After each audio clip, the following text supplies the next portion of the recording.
Welcome to Failing Our Way to Success. My name's Helena Baker, and this is a brand new podcast. And for our first season, to celebrate 5 years of my business, we are interviewing 5 business owners who've been in business more than 5 years, who have more than 5 employees. Today, I'm delighted to welcome Billy Cina. Billy is a fellow Mancunian and co-founder and managing partner of leading B2B tech marketing and RevOps agency, Envy. Her entire career has revolved around marketing B2B tech brands globally, from shiny new startups with a BHAG to more established tech companies fighting for market dominance, including Brandshield, Checkpoint, Software, Nuve, Fiverr, Enterprise, ID Technologies, to name just a few. They're also a HubSpot Diamond partner. When she's not talking about or solving world problems relating to tech marketing, you'll find her trying to keep up with her 2 daughters and the crazy dog she was coaxed into adopting. Welcome, Billy. Thank you for having me, and good luck with the podcast. Delighted to have you, and you're my first interview, so both exciting and daunting at the same time. You can do this. Though fitting, because I think you are the person I've known the longest I'm interviewing. Really? I think so, yeah. I'm honoured. Yes, I mean, I'm more honoured. And a fellow Mancunian. And what more could we want? We actually went to the same school. I know. And we both hated it for different reasons, I feel. And we both took very different paths from it. Totally. But we can agree that it was a fairly rubbish school. Yeah. With good intentions. Good intentions, but yeah, fairly rubbish. The wrong school. place if you were anything beyond the box. Beyond the box and not a Beck. Yeah, wow, Beck brings me back. Becks bring you back. Wow, Yeah, exactly. I was not a Beck. A Beck is like a Jewish princess. Jewish cool person. They were like the popular people. They were the popular people with lots of money. They weren't necessarily rich by me. They were just really popular. I was really not popular. I think that makes for a stronger business owner, perhaps another podcast. Okay. The Becks from my school are doing well, but I wouldn't say they are thriving. So the Becks that I see on Facebook are living their parents' lives, But that's inherited wealth. No, but they're sending their kids to the same school. They're living in the same neighborhood. They're doing the same thing. Yeah, it's just like, seriously? They don't move on. Yeah, they're like still in Whitefield and Prestwich. Get out of Whitefield and Prestwich, people. It's such an exciting place. I'm from Salford, actually. I'm from really the shtetl. Yeah. But when did you leave Manchester? I left Manchester a million years ago, about 30 years ago. So in order to come to Israel and do the army. So yeah. Long time ago. And then from the army, you didn't stay in Israel? I did stay in Israel for 5 years, worked in my first startup. And then I moved to Australia because why not? Yeah. And then I moved to London because again, why not? Okay. And then I came back here about 14 years ago. Why did you come back? Because I was always taught stupidly that Israel is home. Really? Yes. From school or from home? From home. Home is, Interesting. Israel is home, and everything else you can come and go as you please, but Israel is your home. That I didn't know that about you. That's really, you're like a secret Zionist. I used to be. I no longer. They've pounded it out of me. Living here is... Yeah, absolutely. It's taken time, but I'm absolutely un-Zionistic now. How was living in London for you? I really enjoyed it, especially compared to Manchester. Like I went there kicking and screaming, and it was such a different experience to Manchester. First of all, they've got blue skies, which is a really interesting concept. And they don't have half as much as drizzle, and the accent is less annoying. It's far more cosmopolitan. The accent, I'm personally offended by that. Personally. I know. But hey, such is life. You came out to Israel. Yes. And you were working for a company. I was working for a company from London, but I was traveling the world, and I was like, my base was Israel, but I was more or less doing 2 weeks in Israel, 2 weeks the other world, the world, London being the base as well. That's really fun. And I did that for 3 years until I was like, I wrapped up 15 years of business travel, of literally waking up in the morning in the hotel room thinking, oh, I'm in Berlin today. Sounds awful. After 15 years, actually it is. Yeah, it is actually awful after 15 years. And I was like, enough is enough. And decided to start living in Israel properly kind of thing. Okay. Yeah. And then what happened then? You made that decision. You were working for the same company, or you transitioned to a different one? So basically I resigned after 5 years working for the company from London, and I didn't have a job to go to. And I was just like, I can do this. I was single. What did I care about not being employed in a tech scene? And then I started being CMO as a service way back when, before it was called fractional CMO.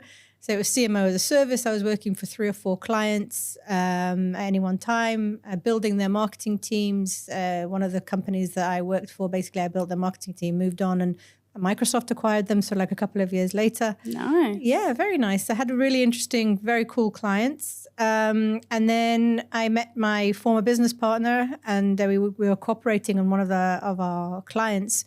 And he was like, let's open an agency. I'm like, do what?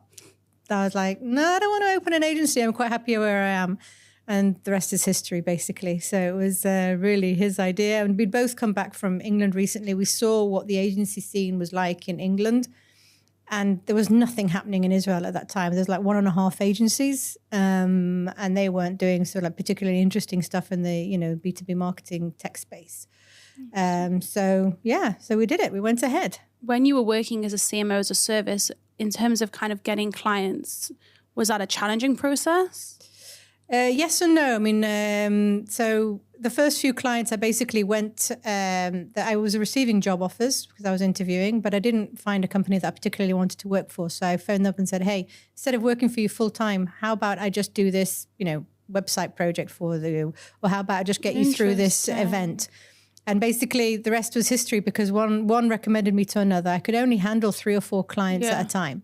So it was word of mouth 100%. But the problem with that was that I was working, really hard for those 3 or 4 clients, and then one would drop and they're like, oh, I haven't done any of my own marketing. So the marketer wasn't marketing. Yeah. Which sucks. I think it's interesting how you got started because it was very much using your own initiative in terms of going back to the client, to the potential employees and saying, listen, I don't want to work with you full time. I'm sure it's more nicer than this. Yeah. And I think a lot of people talk about, making aliyah, and that's kind of the cliche, isn't it? That you've got to kind of, do your initiative, work your own thing. And you really did that and showed that it can work. Yep. And I was willing to do more or less anything. Yeah. That's one thing. And second of all, I think in order to be independent or sort of like going it alone in any profession, I think you need to be able to look at a monthly average as opposed to every month relying on a salary. You have to look back on the year and say, hey, I earned on average X, and that's enough for me to cover my bills. But if you're every month thinking, I haven't got enough to cover my bills, you're not going to make it because you're going to just go into the first job that's willing to pay you a steady income. It's not for the faint-hearted. You really need to look at it at 12-month chunks and see how you're doing at the end of the year. Especially in Israel, where I find, there's always aberrations, but August is dead. Pesach, leading up to Pesach. And I even find that, between once you get to summer and then you've got Chagim, everyone will say kind of after Chagim. And you're always kind of, I find the calendar-wise, after Chagim up until Pesach, it's really when you're going to be earning that serious chunk of change. That's my experience. But the other thing, the flip side to that as well is to make sure that you don't get paid by the hour. Anybody who's getting paid by the hour, they really are going to feel the pain of the Chagim. October and April, they're just going to have no income. But if you're on a retainer, and it's like the client doesn't really need to know whether you're working for them 10 hours or 40 hours. Your job needs to get... Sorry, listen. But the client doesn't need to know that. There needs to be output. There needs to be ROI on that output, not how long it took you to do that. Yeah, I really, really agree with that. And I used to be a freelance copywriter myself, and I would never charge by the hour or the words. Sometimes people even ask for it's about the project because you're bringing your expertise. You're not just bringing what you're doing right now. Exactly. And I really agree with that. I'm going to move on to your failures just because I want to make sure we have time for everything. Mm-hmm. So in this podcast, we discussed 3 failures because I think failures don't need to define us. I think they're an integral part of any business, and we just learn from them and help other people through our failures. Mm-hmm. So I'm excited. Now, you have sent me these before. Mm-hmm. So I'm going to read back more or less what you've told me, and then and we're going to have a discussion. So the first one you sent to me, which I found really interesting, was not taking funding early on. Mm-hmm. Now, the first thing when I read that is, I'll be honest, I thought, well, you're a marketing agency. Why did you need funding? Mm-hmm. So I'm firstly keen to hear kind of why you felt you needed funding. Okay, so let's go back to the word failure, because I actually don't really believe in it. I think that failure is something that's cardinal. You either got really sick, you had an accident, or you died. Either one of those 3, pretty grim. Yeah. But if none of these 3 things happened, then basically you made a mistake that you're learning from and you can use going forward. Okay, I love that. So failure is a huge word. I as a mantra for life, I don't really believe in it. I'll change the podcast. Exactly. No, each to their own. But I think so. We're a marketing agency, and what do we have to sell? At the end of the day, we have hours of our work to sell because we have limited number of hours, and if you want to grow quickly, then you have 5 people working 40 hours a week or 100. And you basically, that's all you can do, right? So if you're working as hard as you can, your employees are working as hard as you can, you're at a cap. You can't grow more than that. So if we would have taken funding earlier on, because there was huge demand for our services, I mean, seriously, 8 years of the business, the demand for our service was increasing only. Doesn't mean we had an easy time of marketing as like the leads were just pouring in, but there was a steady growth. If we would have taken funding, we would have hired more employees. We would have spent even more on our own marketing. Perhaps we would have opened a subsidiary overseas, and our growth would have been, I don't know, exponential. It wouldn't have been the bootstrapped, stable growth that we have had instead, which at the time we thought was fine. But looking back on it, it's like, why wouldn't you want to grow far more quickly and earn far more money and get far more joy out of your business? That's really interesting. I want to go back to what you said about for 8 years, you had kind of just steady growth, which I think is really the dream for a lot of people. I'm keen. I think from the outside looking in, that looks like, oh my gosh, they had steady growth. Everything was perfect. Obviously, I'm sure that it wasn't. I kind of want to go a bit back. What was in terms of steady growth, what were the challenges within that steady growth? Like, what were the main challenges there? So steady growth, yes, meaning that the revenues and the profits were increasing steadily. But within that, you have to carry on marketing yourself. You have to carry on training teams. The agency world in Israel is not a place where people come for life. In the UK, in Australia, in the US, you can work for agencies for a lifetime. In Israel, for some reason, folks seem to see it as a 2 or 3 year stint at some point in your career, that it's okay to work in an agency, opens up doors for, any envy employee has been snapped up by employers afterwards. So it's constantly running after, training new employees, making sure that they're upskilled. We have a very distinct way of doing things, and we're at the top of our game. So it's bringing people up to speed all the time in order to be at the top of your game and in order to, charge what it is that we charge, and obviously to get to the results that we need for our clients. So it was hard slog. I mean, you're not talking about, a cushy 7 or 8 hour day.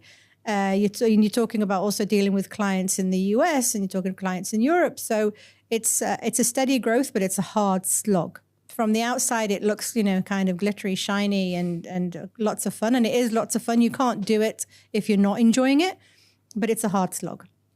I also wanted to ask a question that has slipped from my head. Thank God we can edit this. I need to make notes. Yes.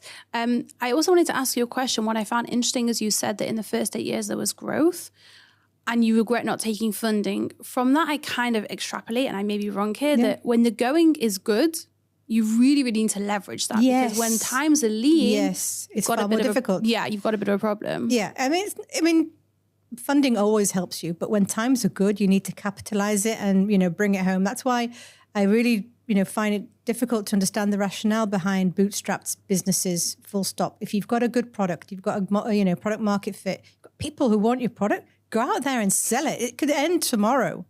You gotta, what's happening today. You don't know what's going to happen tomorrow. Go out there and push it. That's either going to inspire some people or scare them a lot. But fair advice. But hey, being a business owner is scary. 100%, and you've got to be ready for that. But having said that, there is no such thing as guaranteed jobs anymore either. Yeah. So nobody is guaranteed a job for a lifetime, not to mention for 5 years, and not to mention for 2 years. So when the going gets tough in any business nowadays, companies are far less, concerned about sacking people. Yeah. And I don't think anybody is secure anymore. I 100% agree with that. And for me personally, when I looked at my friends having jobs, and it was amazing. They had Tempest, they had all these incredible benefits that you get. And then I really kept ESN going, even when it was very, very hard, because I knew I wanted a family. For me, that always has been a priority. And I wanted to have the flexibility to be with, please God, not just my baby, but please God, we have more children. And that has proven to be true. And I see this is a whole other podcast topic, but I see my friends now and the challenges of having a baby, and suddenly your whole world is turned upside down. I kind of was always working, so it's very different. I didn't lose that identity in the same way, but suddenly their identity has utterly changed. And a lot of them are now going back to work at September 1st, and they're suddenly like, I've been out of work for a year. It's very, very challenging. So I really do hear that.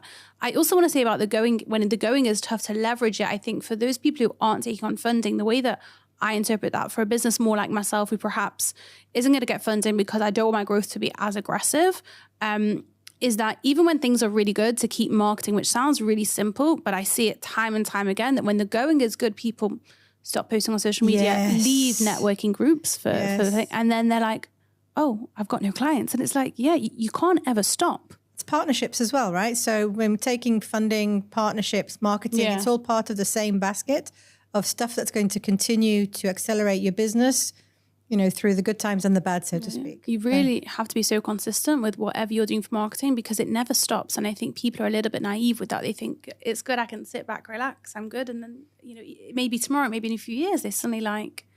It's funny because you can literally tell the people who are also looking for jobs based on how often they're posting on LinkedIn. Really? And then they land the job and it's like, oh, suddenly you don't hear from them for a couple of years. I'm like, people, please, can you be a little less obvious? You're right. And that's an important point also with personal branding. Personal branding should continue when you have, I wish my husband who has a secure job, thank God, but I would love to take over his LinkedIn and give him a personal brand so he's like super attractive because that's so important. Absolutely. I think in this day and age. And we don't see that enough of people taking that initiative. And you're right, often it's when they're looking for a job and then they get that job and it just stops. But that was your value add, that was your collateral, that was your leverage. Why would you, this is the time to keep going. Exactly. You need to keep being attractive to your future employer or business partners or whatever 24/7. You can't let that drop ever. There's nothing really sexy about it, but consistency really is the key, essentially. Yeah, I agree. That really, really is the key. Yeah. I think the funding is really interesting. Do you know any agencies that have taken on funding that kind of did the opposite? Yes, absolutely. Do know of agencies. We're speaking to them at the moment. Agencies that have taken funding, agencies that have brought in strategic partnerships very early on. And it's not that, nothing is rosy, but it's, it does set them up differently. Yeah. But one thing that we did do when we were young, like a year or two into the business, was take funding for cash flow, because cash flow is the other thing that can really kill your business. As an agency, I can imagine. As any business, you need to pay your employees and you need to pay your vendors and your rent, etc. And if you are running out of cash, you're just stressed. And for the first couple of years, basically any client that was late for payment, we were like, oh my God, how are we going to meet payroll? This is a disaster, blah, blah, blah, blah, blah, blah. And then we took on an advisor and he was like, get a bank loan that covers your payroll and your vendor payments, your monthly payments, and that's it. And we've never looked back. That's incredible. And it's not a lot of money. Seriously, it's not a lot of money. And the just the relief that it sort of like releases you. It's like, I don't need to worry about that, because since day one, we have never not paid salaries on time and never not paid vendors on time. That is something that I will not ever do. Yeah. So we would drive ourselves crazy to basically make sure that we had enough in order to pay. And that all just disappeared the minute we took the loan. I've just remembered an agency I know that did take on funding, which we can talk about later. It's come to me now. Yeah. Okay, but I think it comes with its own challenges. But I think that was very, very interesting, and thank you for sharing. We'll move on to number 2, if that's okay. Sure. Which I think is also really interesting, and I think interesting for small and big businesses, which is doing your own debt collection. Being a huge mistake. Oh God, I could write books about it. Yes, I feel the emotion and passion there. Yes. Speak to me about that. So, even if your cash flow is fine, you've got clients who are going to pay you late. It's just part of their own personal cash flow, part of their business philosophy of they can wait. I can delay my payments as much as possible, and some of them really have issues, right? If you are in any business where you have to work with a client and you're sitting with them on a Monday afternoon and you were talking to them about, growing their business and what you're doing with them, and come Tuesday morning, you're like, oh my God, you've checked your bank account and they haven't paid you for 2 months, and you need to get on that, phone or email, WhatsApp, whatever, and say, hey, you haven't paid me for the past 2 months. What's going on? When can I expect payment? Listen, I'm going to pay you in 2 days. I'm just running a bit behind. Yeah, but that's what you said to me last month as well. I know, but this is different. Trust me, you can't do it. The relationship is just so tinted and soured. You can't possibly work with somebody on growing their business on the one hand and demand cash from them on a daily basis, as in like debt collecting on the other. And that was another, clever thing that we did. So like it took us a while for the penny to drop, so to speak, but just to outsource that. So like, it doesn't matter how much it costs, and it doesn't cost a lot of money, right? If you've got an accountant, usually the accountant has a bookkeeper. The bookkeeper can do it for a couple of hours a month. It doesn't take longer than that on small to medium businesses. And that person just, sends out the email, picks up the phone, updates you when things are, going sour. It doesn't mean that I didn't deal with debt collecting at all. But by the time it got to me, the bookkeeper had already tried multiple times and the accountant had already tried. Yeah. You know what I mean? It escalates. It's a very scenario. But it just, again, anything that can take away friction from your day-to-day business management and client management, do it. It's worth the money. Yeah. And I think also for the small business market, I think having a fake email address for like your bookkeeper. Admin at, yes. 100%. And I also know, I wouldn't say me necessarily, but I know people have used their parents to do that as kind of like I'm calling on behalf of, and then using a different surname to make it less clear. Absolutely. It's a must. I agree. I think it's really, really challenging. And I think also when you're building a relationship, like you say, with a client, and you want that relationship, we want them to trust them. You want them to feel, it's very hard to build something if it's based on this kind of having to constantly chase them, having to be the bad guy. Yep. I think it's very hard. I would also ask, are you still finding that, no, I'll change that. Now it's a different story, but just before things got bad with the economy and the war, were you still finding that you were chasing clients for money, or has it become less as you've grown and developed? No, it's less and less, but it's also because of, we strategically moved on from the smaller companies where marketing was like, oh God, I've got to pay that agency. And it was more to the more established companies that have, they pay you so like at the end of every month or on the 15th of a month.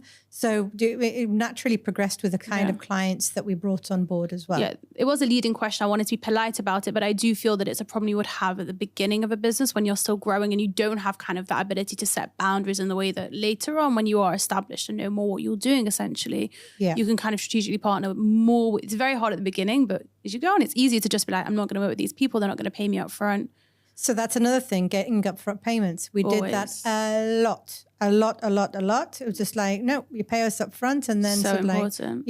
I tell new copywriters, be okay with only receiving 50. Like if you take half up front, which you must, be okay with only accepting that. That's kind of the payment. And maybe if you don't get the other half, then be okay with that being the full payment. Because unfortunately, people can have contracts, but ultimately, are you going to chase them? It becomes very, very challenging. I think upfront money is. But I'm 100% okay with shaming as well. Yeah? Oh, bad payers, I will shame you. What does that look like? I won't actually go on LinkedIn and say, hey, such and such company hasn't paid us, steer clear. But we talk. Yeah, 100%. We talk. And if they're not working with our agency, they're working with other agencies. Really? And, agencies talk, vendors talk, people talk. So if you're gonna be a little, I love that for you. Is there a WhatsApp agency group in Israel? There isn't. Really? I think you should start that, Billy. I don't think I will get very honest feedback in there. When I need advice, and then I have, or to consult them, we have the various agency owners that we know are, the good people, as they say, the friends. But the market is very small, so the level very small. Exactly. So there feels like there's a lot of competition. Although, I don't know. I feel that there is enough space for us all, and that we all do have our niche. So I think it's pretty. The ones that I know, and I know a few of the, like Yoel Israel, I know I'm very friendly. I say friendly, like we're friendly. I think what he does is very different. I think it's a very different offering. Exactly. And I think and I know people who've worked for you and worked for him, and I think he's, a really great guy as well. So I think there's enough business for everybody. Exactly. No, but when we get together, we're definitely chewing the fat and gossiping a lot about the market. Can I join the next session? Yes, you can. You can, definitely. But there is no place for bad payers and for customers that are unrealistic or expect the earth. And I have that as well. I have friends I talk to about challenging potential clients or whatever it is.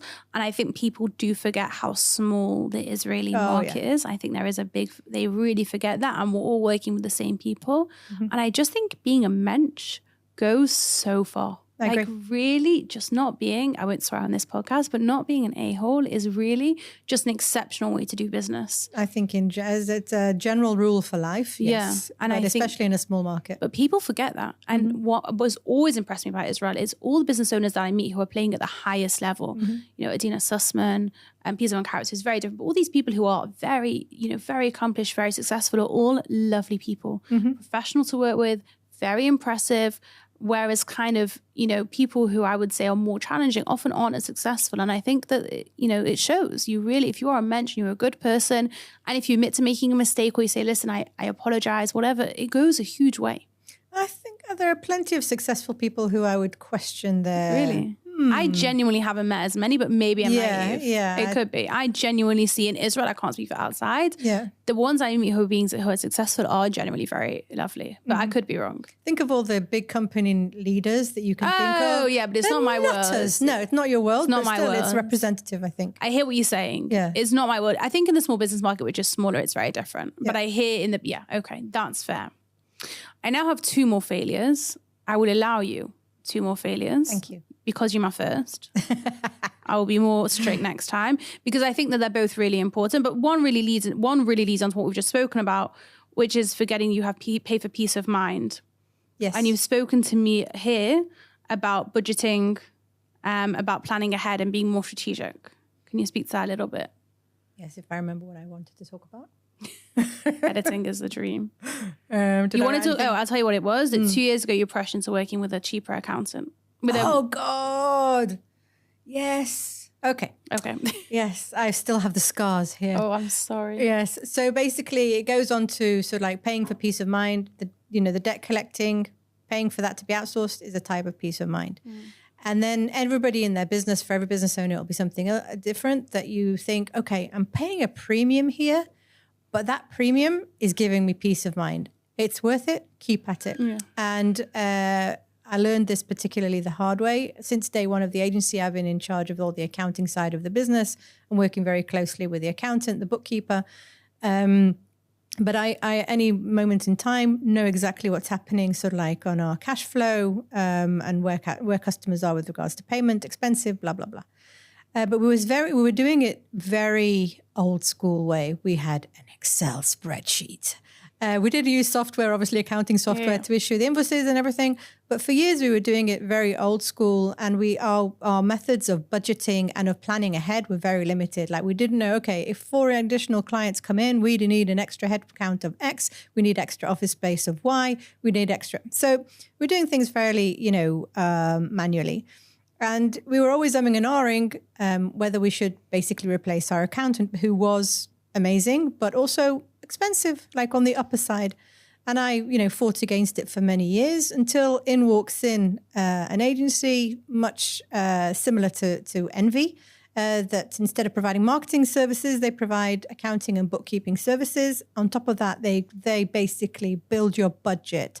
They can build your forecasts. You can click of a button and, unicorns come flying out and tell you exactly what you need in order to bring in 4 new clients, et cetera, et cetera.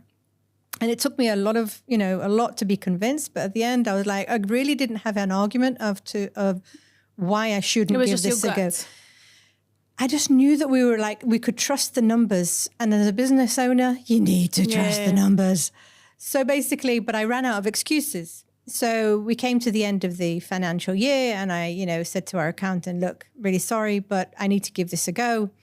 But please, I want to keep you on board as our advisor and blah, blah, interesting. blah. Yeah. I was like, I want you to review our books once a quarter just to make sure. Because, hey, you're giving away your keys to the castle. That. That's very smart. You're giving away the keys to the castle to people that you don't know. I've known him since day one and even before.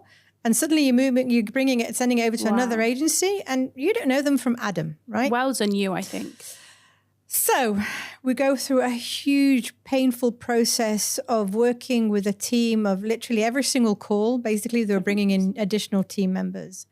And they were all sort of like, no disregard for, 20, 30-year-olds, but they were very, very young, okay? And you could tell that they didn't have the experience.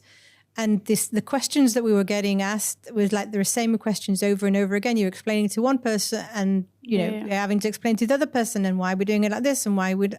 Basically, we were going over and over and over and over again. And several months in, I basically saw that our numbers were all over the shop, that the budget wasn't really a budget, that they were paying, for example, there's a thing in Israel that you pay taxes in advance, okay? And they were paying too many taxes in advance and they couldn't really justify why they were doing that. So basically, it was good that I kept the accountant to come and look at, and he basically just basically printed out a pellet of everything that was being submitted to the authorities. And I was like, what? They were basically submitting revenues, ridiculous revenues that Alavai we were bringing in, but really not, with profit levels that were paying taxes on, ridiculous. Basically, everything that they said that they could do with a click of a button, painful, waste of time, and huge mistakes were being made because I guess it's because the people were less experienced than. Anyway, we stuck out 9 months with them. It was a very painful, very expensive process time-wise. It literally hours of my day, every single day were being spent on this. Wow. After 9 months, I notified my accountant that we are running back. Yeah. And then we went through the whole painful process of handing over again. It cost us literally tens of thousands of shekels because for the following year, we had to pay them and also my accountant in order to take over, hand over and take over for the two. You had to pay for two teams.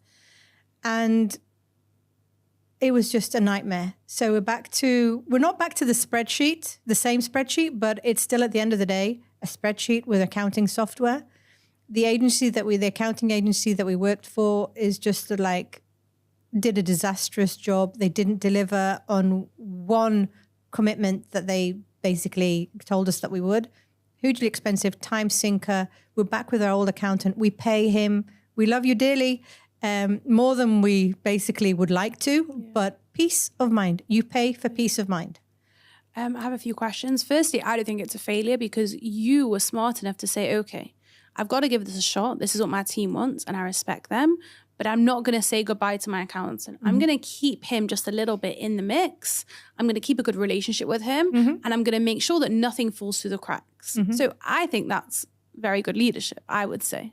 I thought so at the time, but it was too painful. It took took my attention away from marketing, for example. Yeah. I would have rather spent that time on marketing the business and the money as well. I hear you feel like you actually shouldn't have listened to them but it's hard when you're in a leadership position. That's a challenge you face. It is. So some things you need to listen to and some things you know are right for your business. And don't be afraid of saying, I know this is right for my business. But I still think it's good you kept him on. Yep. I think that's very impressive. Saved us. It would have taken a lot longer and a lot more money if he wasn't or still involved in part. Yeah. I think that's super impressive. I think that's amazing. And I also think it's an important reminder when you are dealing with suppliers. I have suppliers that I work with. I'm talking about very graphic designers. I'm not talking about your level, but I always keep the relationship. I always pay invoices straight away. Firstly, that's certainly within the time. I think the latest stuff, I've always paid within the time. Once I paid on the date it was due, but I've never paid beyond ever. Yeah. And I think that's really, really important. And also on you to make sure you can afford to use them. Yeah. And even when I feel the job they've done hasn't been what necessarily I want, I really accept the accountability that perhaps I didn't brief them properly. Yep. And perhaps I chose the wrong person for the task. And I work slowly, build relationships with suppliers. And when I say goodbye to them, I do it how you do it. Yep. I say, it's not right now. I probably will come back to you. Mm-hmm. And I think this is such an important lesson for people. When working with suppliers, to respect them in the way that you would respect yourself, to be really open with them as much as you can, to pay on time and to keep them close because you never know when you may need to go back to them. It's also the fact that, yes, some other graphic designer might be offering you a cheaper deal, but when is a cheaper deal attractive enough in order to really justify 100%. The payment? If you can send your graphic designer a one-liner and he or she already understands you and exactly what you want, that's saving you time and money on anybody else who may be cheaper for the same work. But by the time you explain it to them and you come back with a third and fourth draft until you approve it, it's like peace of mind, time, money. It's key. 100%. Is that accounting firm still going? Oh, yes. Really? Yes. That surprises me. I really don't know how other businesses make it work with them, but hey, I'm. And the most disappointing thing was that literally when we were parting ways from them, I gave them such a list of things that were wrong and they didn't accept responsibility. That's very painful. That was just sort of like, you've got to be kidding me.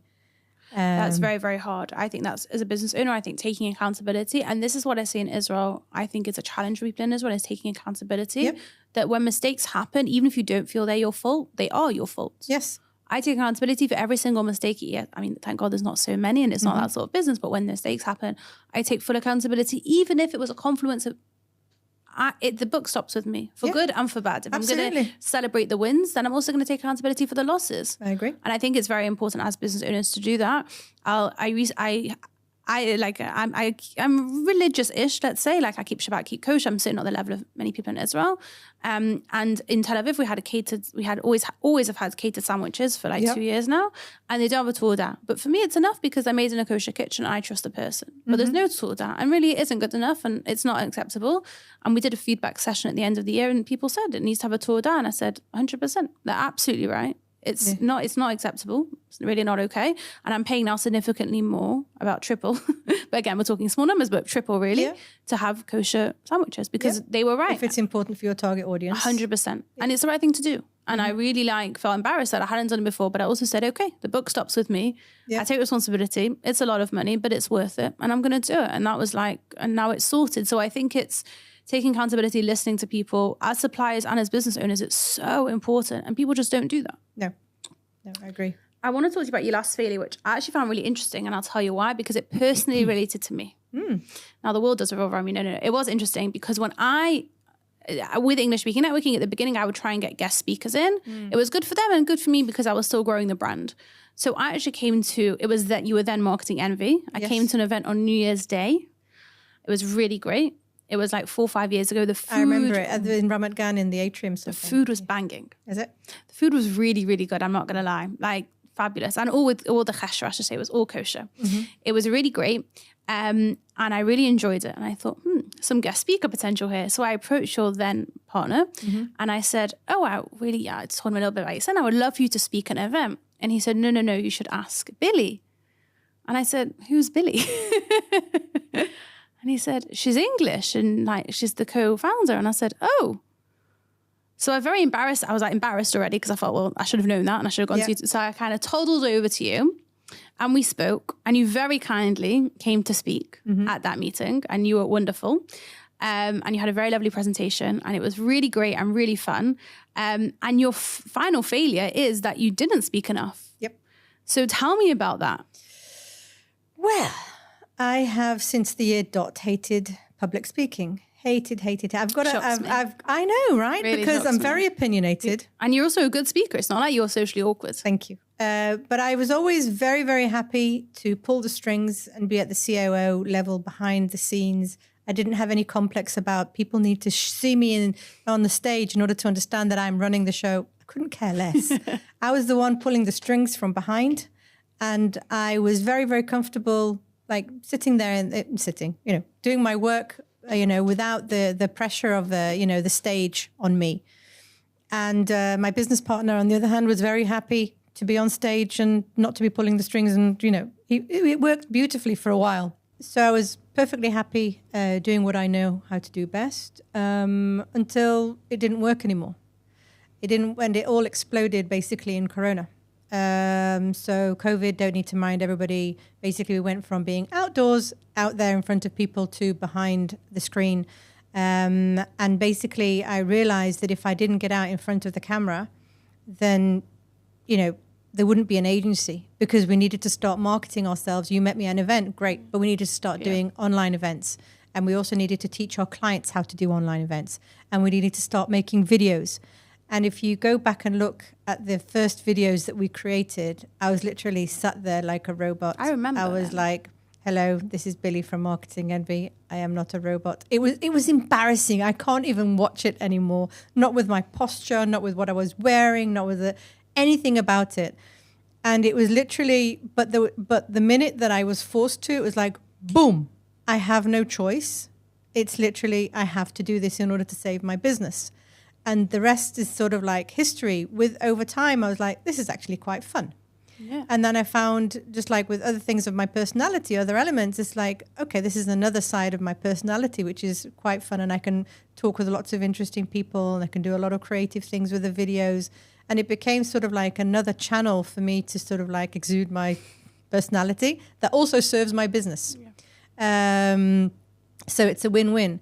But yes, nobody knew that Billy existed. Yeah. It was just sort of like, I've been here all along. Which is crazy to me. It is crazy, totally crazy. And I think that as any business owner, I think that in order to make your business successful in the long term, you can't hide behind a computer. Yes. You have to go there and network, and you have to go. Amen. Yes, network. You have to go out and present, and you have to do videos, and you have to do things every day that are outside of your comfort zone.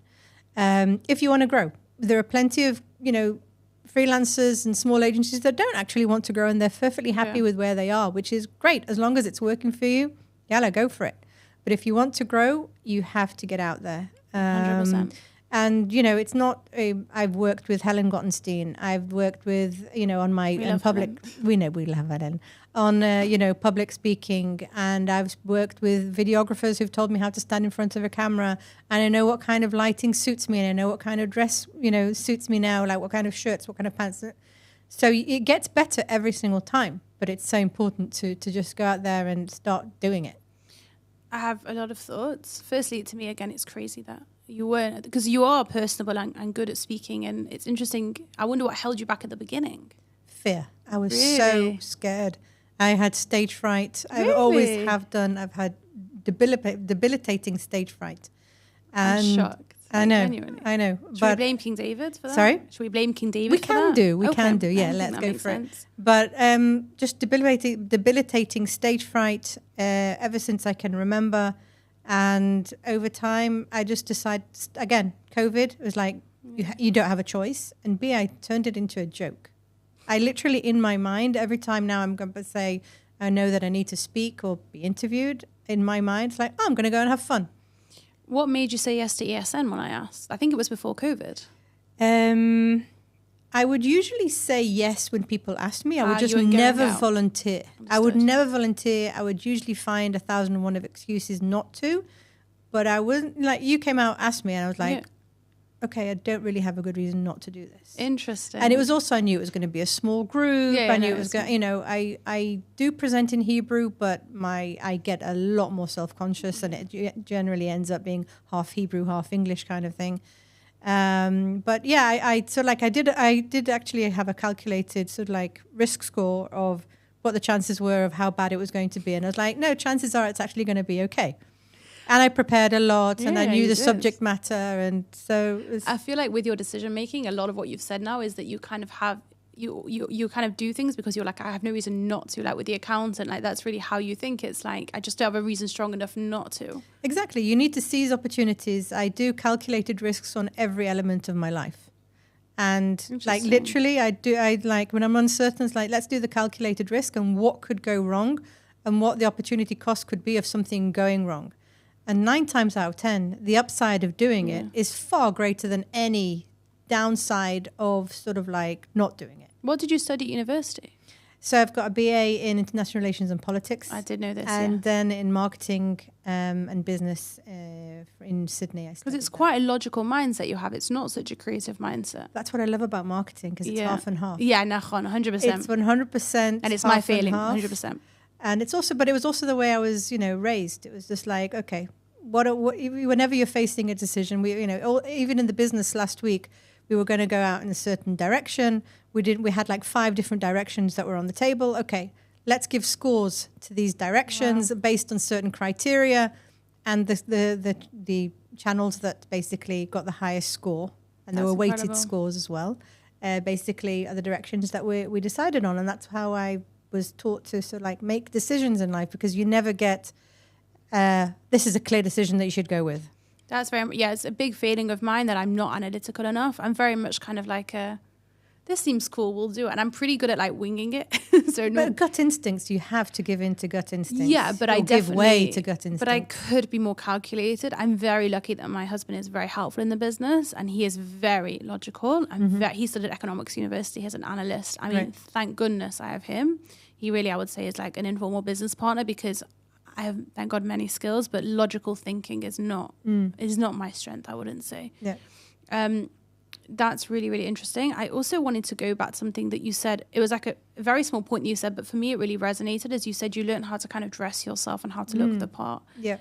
I found it really interesting because I'm a woman, as you may have noticed. Yes. And I'm fairly self-confident, but the camera is not always your friend, and it can capture you at horrendous angles. And I was also pregnant for 9 months, and you get bigger, which in most angles is fine, but in some angles your face does balloon, and it's not. And I find it myself challenging when I go to do talks, when I was recording this podcast, you know, what to wear, how to look, how to do the makeup, you know, and then you get the pictures from the talk that you've done and you think, oh my God, they're going to be published. And I want to dig a hole. Yep. And I think as a female business owner, I've touched on it a little bit on LinkedIn, but I think as a female business owner, it's a really specific problem that isn't really spoken about enough because you're not really allowed to talk about it because it shouldn't be important. Very important. It's so important. Can you speak a little bit to that?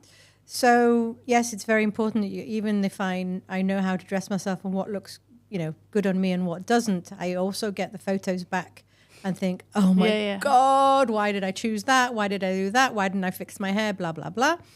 And at the end of the day, what keeps me sane is the fact that everything is temporary and the fact that the people are going to see this picture or this video or this podcast today and for the next few days or the next few weeks. And then that's it. Apart from this podcast, which we will watch for 5 to 10 years. Absolutely. Apart from this one, but But in the scheme, in the grand scheme of things, sort of like nobody cares. Yeah, and that's what I think. Nobody cares. Yeah. And I think that's a very Mancunian attitude because I remember my parents telling me this, and you look at the photo and you think, I'm talking for myself. I would not speak. My chin I have 3. Like you look at it, really. You're your own worst critic. Nobody cares. Nobody looks at it and thinks that. Exactly. Really. You're your own worst critic, and women especially. Yeah. Whereas, you know, you see men they don't. Ridiculous photographs and They just care. They don't care. The only thing I would say, and it's interesting to hear your perspective on this, when I post on LinkedIn and I do photos now, I find you have to have images on LinkedIn to post. I think without it, it's kind of pointless, unfortunately, especially as LinkedIn has become more and more a platform for both political sides. The kind of business stuff is getting more and more lost, which I have a big problem with. But I find that if I look more conventionally attractive in the photo, the post does better. Yes. That's the truth. Absolutely. Which is kind of sad. And I'll go one step further and say that there are tons of women who know this and use it to their advantage, but they're selling, you know, thought leadership on LinkedIn. Wow. Are you really? Yeah, I think we're talking about women who perhaps are wearing more revealing clothes. Not only that, you can tell that they've been like for 2 hours doing the makeup and their hair, and they're dressing provocatively, even though it's not, you know, too provocative, but it's still. Yeah, I see that a lot. Absolutely. And then clearly not selling makeup services. Yeah, right? I see that a lot as well. And it's like, okay, play that game, but don't complain about it either afterwards. It's only the past few years I've seen that, and I really have seen it, and I agree with you. And it's been very frustrating for me because it's something we're not going to, I mean, I wouldn't do it. I'm sure yourself wouldn't. And it's very hard because, and I find, this is a whole other podcast, but LinkedIn in itself has just become more and more challenging as different kind of things have taken it over. It's meant to be a business social media platform. That's what it was built for. And it's kind of challenging to see the ways in which it's going. Did you hear about the whole Palo Alto Networks kerfuffle? No, tell me more. You can edit this bit, but it's just a sidekick. No, it's interesting. Palo Alto Networks, basically everybody all the cybersecurity companies went to Black Hat in the beginning of August. And there's been a ban against having booth babes for years in these events. So you can't no longer have a scantily clad woman dressed in a bikini or whatever. I'm sorry, they were having them before this? Oh, yeah. Big companies and small companies. The trade shows were flooded with booth babes. It's embarrassing. Yes. It's in 2024. Carry on, sorry. So for years now, it's been socially unacceptable. I think that the event organizers were also banning it. And, goodness. Yes. And then in this event for Palo Alto Networks, they had a networking event, and apparently they had something like 5 women dressed in very tight evening attire and with lampshades on their head. Like you can't see their heads. They had just light lampshades on their heads. And this caused an uproar. As it should. And the CEO commented on it. I think the CMO male declined to comment on it and blah, blah, blah.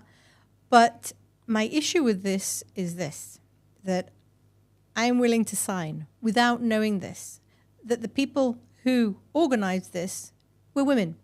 Yeah. Most event organizers are women. Yeah. Most marketers are women. Women either signed off on this or were heavily, deeply involved in having lampshade gate happen at Black Hat. Yet the outroar that comes out is just like, seriously, with 2024, we are no longer in the place where women are just lampshades and can't speak for themselves, and how dare men inflict this on them. nobody forced the models to go and stand there this way. Nobody forced the marketers to decide that. It's men and women who made the decision. Sorry? It's men and women who made the decision. And Exactly. most marketing teams do have women on because that's where they lean Are towards. mostly women. It's a good point. And it makes it more painful, to be frank. Makes it far more painful, but own up as well. Own up. Don't blame this on the men. Own up. It's a fair point. It really is. And I think, there's a lot of women supporting women and those hashtags, which I think are super important. And again, I have seen, I feel like we support each other, but there's lots of it happening. Yeah. But there's also the other side of it, which I've also experienced, again, much less, which is not necessarily women supporting women. It's women being quite mean, actually, and not supporting. And I have seen it. Yep. And I actually go out of my way with the very few business owners where I have found problems. I really go out of my way to comment on their social media and kind of kill them with kindness, to kind of embarrass them and to say, actually, I'm going to stay in my lane. And again, Lord knows I'm not perfect, but I really try with every interaction, especially in business, to try and not be an a-hole. Like, that's my goal. Yeah. Super important. That being said, sometimes people call for that. Sometimes people really are challenging on the phone. And I'm very British. I've only been here 5 years, six years, and not so long. And on calls, and sometimes I will listen in and I'll say, why are you being so nice? This person's acting in a disgusting manner. And I'm kind of like apologizing for having to say no or for setting boundaries. And I find as a woman raised in Manchester, we were taught to, be nice and be friendly and be warm. And there was no teaching of actually it's okay to say no, and it's okay to say no without apologizing for it. I think being a woman in business, which is not the topic of this podcast, is a hugely complex and challenging thing that society has part of it, and we have part of it, and being a Jewish woman also has a part of it. Yep, no, totally. That is a totally different podcast. But it's hard. It is hard, but I don't suffer from not being able to say no. Oh, really? Amazing. And that's incredible. I'm happy to hear that it's something I struggle with, really. No, I know. I do my risk analysis, and I also very, very quickly while I'm having a conversation, and it's sort of like I compartmentalize very, very quickly. It's impressive. But yeah. I've improved, I would say, but it's still, often I apologize. I'll be like, and sometimes people will call me and you can be nice about it. There's no, I'm probably too nice. Like, people are being people can be rude on the phone to me, and I'll be like apologizing basically for setting boundaries. No, it's a problem. I'm just so British. I'm sure in 5 years' time you will not be like this. Again, and I've improved. In the past 5 years, my husband really has helped a lot to make me a little bit more Israeli. I think having kids in Israel also do you think makes you sort of like... It will fix me. It will fix you because your kid will get pushed around, whatever, and you suddenly find this coming out of you. Well, my kid is the one pushing people around because she's a bit naughty, apparently, and is pulling people's hair in GAN. She's one. It doesn't count. They're telling me she's pulling hair, and I'm like, well, I don't know what to... Tell me what to do. I'll fix it. I don't know. Yeah. They say she's naughty. Now I'll cry because I miss her. Okay. This has been amazing. Thank you so much for being my first guest. Yay. It has really been such a pleasure speaking to you. Likewise. Before we end, do you have perhaps this is a big question, one last piece of advice to a business owner or someone perhaps thinking about starting a business in Israel to offer? You can have a think. You can also say no. We can edit it. No, I think I'll take it.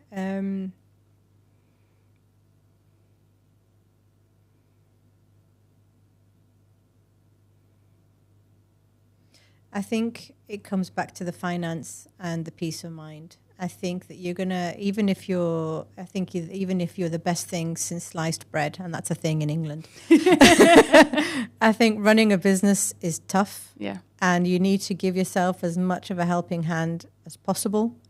And that helping mind is, again, making sure that you are financially set up so you're not worried about the day-to-day and the month-on-month.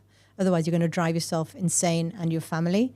And second of all, paying for the peace of mind. Those are the two things that I wouldn't... They come in all forms of shapes and sizes, but those are two things that you just need to... Otherwise, you go insane. It literally is such a hard game. Yes, I agree. Thank you so much. Where can people find you? People can find me either on LinkedIn, Billy Cina, only one, Cina with a C, or at Envy, so it's goenvy.io, and I'm there. Got a good YouTube channel as well. Any events coming up that you'd like to plug? Yes, I don't know when this is going to be published, but... So end of October. Okay, so... No. But we will have enjoyed an event at some point. Yes, exactly. Our next event is 25th of September, which I saw you signed up for. Is it the morning or the evening? Evening. Oh, that's you. Yes. Who do you think it was? I have signed up to it. Oh, yes, there's one the 24th and the 25th. It's a busy week for me. It is. It's a very busy week. Yeah. I'm now the baby is in Ghana. I'm just getting out there. That's Good just for the you. goal, basically. Yeah, and for cocktails in the evening as well. That's what your husband's there for. Yeah. No, I'm not. I'm actually trying to not drink at the moment. Not because I'm pregnant, but I'm trying not to drink. But yes, I'm excited. There's also soda and water. Very excited. Thank you so much for coming. Thank you very much. And Did I miss anything from the points, or did I cover everything? You smashed it. Amazing. Thank you so much. Thank you. This has been Helena Baker from Finding Our Way to Success. Tune in next time to hear from our next guest speaker. Thank you so much. You.